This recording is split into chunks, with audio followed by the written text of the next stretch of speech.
ایک دن حضرت محمد صلی اللہ علیہ وسلم نے اپنے تمام صحابہ کو ایک واقعہ سنایا کہ بنی اسرائیل کے زمانے میں ایک مسافر کسی پتھریلے میدان سے گزر رہا تھا کہ اچانک اسے بادلوں کے درمیان سے کڑکدار آواز سنائی دی۔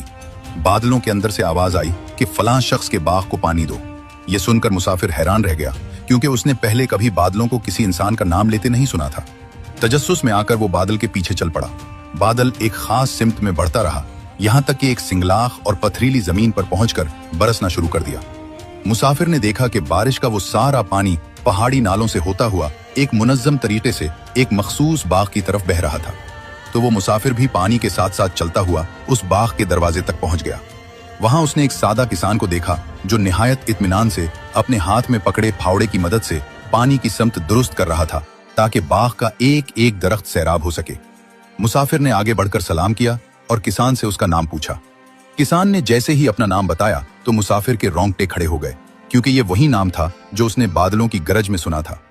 جب مسافر نے کسان کو پورا قصہ سنایا تو کسان حیرت زدہ رہ گیا۔ مسافر نے پوچھا کہ تم اس باغ میں ایسا کیا خاص عمل کرتے ہو کہ اللہ نے تمہارے لیے بادلوں کو حکم دے دیا؟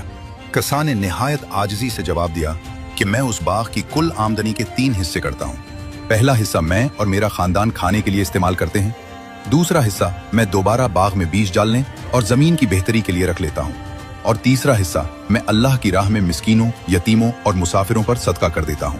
یہ بات ثابت ہوئی کہ اپنی کمائی میں سے دوسروں کا حق دینا مال میں کمی نہیں کرتا بلکہ اسے اللہ کی حفاظت اور برکت میں ڈال دیتا ہے۔